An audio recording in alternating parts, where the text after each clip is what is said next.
مارنا شروع ہوئے. کس کس انداز میں مارا؟ لوہے کی سلاخیں پہنا کر عرب کی تپتی ہوئی ریت پہ لٹا دیا. جب لوہا گرم ہوتا، سلاخیں گرم ہوتی، وہ وجود کو لگتی، پہلے خاموش رہتے. پہلے علامہ ندوی نے لکھا پہلے چپ رہتے، پہلے احد احد نہیں کہتے تھے، پہلے احد احد نہیں کہتے. جب تکلیف بڑھ جاتی نا تو پھر زبان سے نکلتا احد احد احد. وہ وحدہ لا شریک ہے، وہ وحدہ لا شریک ہے. جب تکلیف بڑھتی پھر امیہ کیا کرتا؟ پھر امیہ حضرت بلال رضی اللہ تعالیٰ عنہ کے گلے میں رسی ڈالتا اور مکے کے اوباش لڑکوں کے ہاتھ میں دیتا. مکے کی گلیوں میں کبھی کسی پاگل کو آپ گزرتے دیکھو نا، لڑکے اسے چھیڑ رہے ہوں، آپ کو پتا ہے وہ پاگل ہے، اس نے زیادتی بھی کی ہے. لڑکے چھیڑتے ہوں تو بزرگ اور سیانے لوگ منع کرتے ہیں، کہتے ہیں بدتمیزوں نہ کرو، وہ تو بیچارہ دیوانہ ہے، وہ تو پاگل ہے. مکے کی گلیوں میں حضرت بلال جب گلے میں رسی ڈال کے، ذرا دوستوں خیال تو کرو، بٹن کھلا ہو تو ہم بازار میں جانا پسند نہیں کرتے، کپڑے تھوڑے میلے ہوں تو گلی میں نکلتے نہیں. بلال تو مہذب آدمی ہے، سنجیدہ آدمی ہے، یہ کیا ہو رہا؟ حضرت بلال کے گلے میں رسی ڈال کے نا جب مکے کی گلیوں میں وہ نوجوان دوڑایا کرتے تھے، حضرت بلال رضی اللہ تعالیٰ عنہ کے قریب سے گزرتے تو گزرنے والے بھی عجیب بات کرتے. کوئی کہتا ذرا اور کلمہ پڑھ، کوئی کہتا بلا اب اپنے خدا کو تجھے بچائے، کوئی کہتا بلال تجھے کیا ضرورت پڑی تھی یہ سارا کچھ کرنے کی. ایک آدمی آیا کہنے لگا بلال اگر تیرا رب سچا ہے، تیرے رسول سچے ہیں، پھر تجھے بچاتے کیوں نہیں؟ پھر تجھے بچاتے کیوں نہیں؟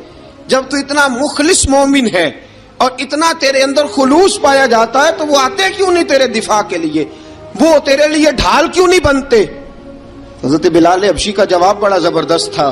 جناب بلال کہنے لگے میں مخلص تو ہوں، میرا رب قادر بھی ہے، لیکن فرمایا جب تم جاتے ہو نا بازار میں برتن خریدنے، مٹی کا برتن لینا ہو تو ذرا ٹھوک بجا کے چیک کرتے ہو کچا ہے کہ پکا ہے. فرمایا رب رسول بھی ذرا ٹھوک بجا رہے ہیں کچا ہے کہ پکا ہے. فرمایا میں دعا کرو میں امتحان میں پورا اتروں، دعا کرو میں امتحان میں پورا اتروں. وہ ذرا مجھے ٹھوک بجا کے چیک کر رہے ہیں، ٹھوک بجا کے. حضرت بلال حبشی مارا ستایا تینوں لب دیاں آپ گواچے، سانو اپنی خبر نہ کوئی، ساتھوں پارے ککھ گلیاں دے، سانو آخ دے لوگ شدائی، ننگ نموس دا ساڑ کے چولا، گل پہنے تاج گدائی، آزم اپنا آپ گوایا ہے تاں یار نے چاتی پائی. حضرت بلال حبشی اتنی مار اتنی تکلیفیں. اچھا حضرت صدیق اکبر گزرے. اچھا ایک بات اور لکھی ہے سیرت نگاروں نے، وہ کہتے ہیں کہ ایک تو تھا نا جب تکلیف ہوتی تھی تو احد احد کہتے تھے، ایک جب کوئی کافر نظر آتا تھا نا اس طرح بندہ چڑھاتا نہیں کسی کو، جب کوئی بے ایمان کافر نظر آتا حضرت بلال کو تو آپ فرماتے احد احد احد، اللہ ایک ہے، اللہ ایک ہے، اللہ ایک ہے، اللہ ایک ہے. جب کوئی نظر آتا اب وہ مارتا. پھر آہستہ آہستہ وظیفہ پاک گیا، پھر سارا دن احد احد چلتا رہتا، سارا دن احد احد چلتا رہتا. حضرت صدیق اکبر گزرے قریب سے، بڑی تکلیف ہوئی. جناب ابو بکر صدیق رضی اللہ تعالیٰ عنہ نے کہا بلال اونچی ذکر نہ کیا کر، آہستہ کر لیا کر، اونچی آواز میں مارتے جو ہیں تجھے تو اس طرح کر، ذرا ذکر دو ہے نا، ایک ذکر جلی ہے ایک ذکر خفی ہے، تو دل میں ذکر کر لیا کر، اونچا نہ کیا کر، مار سے تو بچ جا. بلال نے کہا ٹھیک ہے، آپ نے جو نسخہ دیا اس پہ عمل کروں گا. 2 دن حضرت بلال حبشی نے دل میں ذکر کیا، مار ہی نہیں پڑی، مار ہی نہیں پڑی. جفا جو عشق میں ہوتی ہے، اقبال کہتا ہے جفا جو عشق میں ہوتی ہے وہ جفا ہی نہیں، ستم نہ ہو تو محبت میں کچھ مزہ ہی نہیں. حضرت بلال کو مارنا نہ پڑی، 2 دن مار نہ کھائی تو تیسرے دن امیہ داخل ہوا تو کہنے لگے احد احد احد. اس نے پھر پکڑ لیا درہ، پھر اٹھایا کوڑا، پھر لگا مارنے. جناب حضرت بلال حبشی رضی اللہ تعالیٰ عنہ کو مار پڑ رہی ہے. جناب صدیق اکبر گزرے، کہا بلال تجھے منع کیا تھا، تو پھر شروع ہو گیا ہے. کہا حضور آہستہ ذکر کرنے میں مزہ ہی نہیں آتا، یہ مجھے مارتے نہیں، کسی کو کیا پتا چلے گا کہ بلال پہ سختیاں ہو رہی ہیں. حضرت بلال حبشی. اب سیدنا صدیق اکبر فرماتے ہیں کہ رسول پاک گزرے، بلال کو مار پڑ رہی تھی، میرے حبیب پاک کی آنکھوں میں آنسو آ گئے۔ بے خبر ہو جو غلاموں سے وہ آقا کیا ہے، حضور کی آنکھوں میں آنسو، اور حضور نے دعا فرمائی کہ یا اللہ میرے بلال کو نجات دے دے، یا اللہ میرے بلال کو نجات دے دے۔ رسول پاک یہ کہہ کے گزر گئے، ایک کونے میں، حرم شریف کے کونے میں بیٹھ کے رسول پاک رو رہے ہیں۔ جناب صدیق اکبر نے کہا حضور کیا ہوا؟ فرمایا ابو بکر سوچ رہا ہوں خدا اگر مجھے پیسے دے تو میں بلال کو خرید لوں، اگر رب پیسے دے تو خرید لوں، سوچ رہا ہوں۔ جناب ابو بکر صدیق گھر گئے، گھر جا کے حضرت عباس کو بھیجا، کہا امیہ میرا مخالف ہے، مجھ سے وہ بات نہیں کرے گا، آپ جائیے، آپ جا کے کہیے بلال کو بیچ ڈالے۔ حضرت عباس نے جا کے کہا بلال کو بیچ دو۔ کہنے لگا میری قیمت بہت زیادہ ہے، 50 دینار کا میں نے خریدا ہے اور میں منافع لے کے بیچوں گا۔ حضرت عباس نے آ کے جناب صدیق اکبر کو بتایا تو ابو بکر صدیق فرمانے لگے چل مجھے ساتھ ہی لے جا، دیکھ لیتے۔ پہنچے، جب ابو بکر صدیق کو آتے دیکھا نا تو چڑ گیا، کہنے لگا ابو بکر اگر تو بلال کو خریدنا چاہے تو وہ جو تیرے پاس رومی غلام ہے وہ مجھے دینا پڑے گا، 2 لونڈیاں اس کے ساتھ دینی پڑیں گی، اور یہ 50 دینار کا ہے، میں تجھ سے 2000 دینار لوں گا، 50 دینار کا ہے 2000 دینار لوں گا۔ حضرت صدیق اکبر رضی اللہ تعالیٰ عنہ نے فرمایا مجھے منظور ہے، مجھے منظور ہے، منظور ہے مجھے۔ تو ابو بکر صدیق نے وہ تینوں غیر مسلم غلام لیے، 2000 دینار لیے۔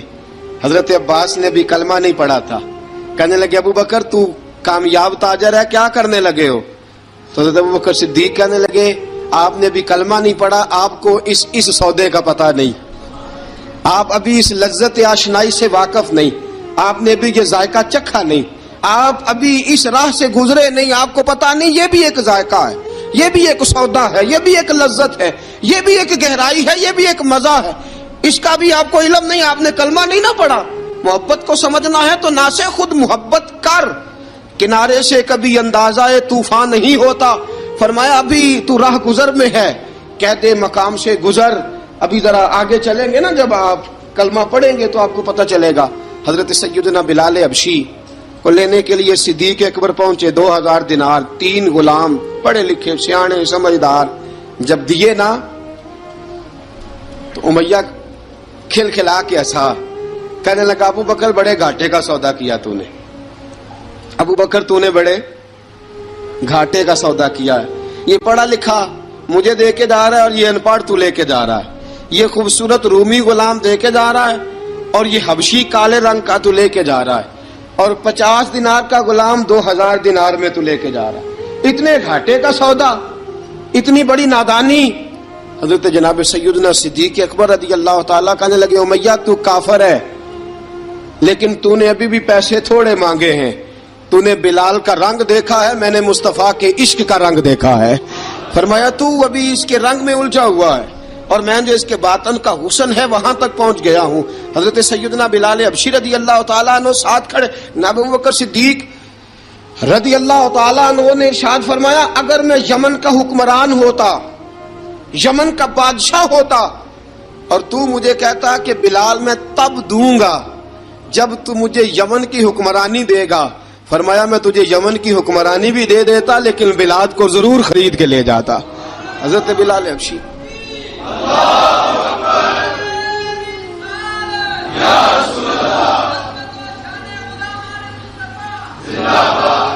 جناب سیدنا بلال حبشی، حضرت سیدنا ابو بکر صدیق فرماتے ہیں جب میں بلال کو لینے گیا تو حال پتہ کیا تھا؟ ادھر دیکھیے گا، فرماتے ہیں کہ ٹانگیں اوپر کر کے نا جس طرح آدمی رکوع میں بیٹھتا ہے اس طرح کر کے نا ٹانگیں، اور سر پھر زمین کو لگا کے اس طرح سجدے میں آپ جاتے ہیں، لیکن بالکل ٹانگوں کے ساتھ سر رکھ کے۔ فرماتے ہیں 4 بھاری چکیاں ریت پہ حضرت بلال تھے، ان کے اوپر چکیاں رکھی ہوئی تھی، اور فرماتے ہیں حضرت بلال تھوڑی تھوڑی حرکت کرتے تھے تو وہ چکیاں جسم کے ساتھ لگتی تھی نا، پارٹ ان کے، فرماتے ہیں زخم بن گئے تھے، خون نکلتا تھا۔ فرماتے ہیں میں نے وہاں سے جا کے حضرت بلال کو نکالا، پیسے دیے، لے کے آیا تو جناب بلال کہنے لگے جلدی جلدی چلو حضور کے پاس، ذرا جلدی جلدی چلو، در مصطفیٰ پہ جلدی کرو۔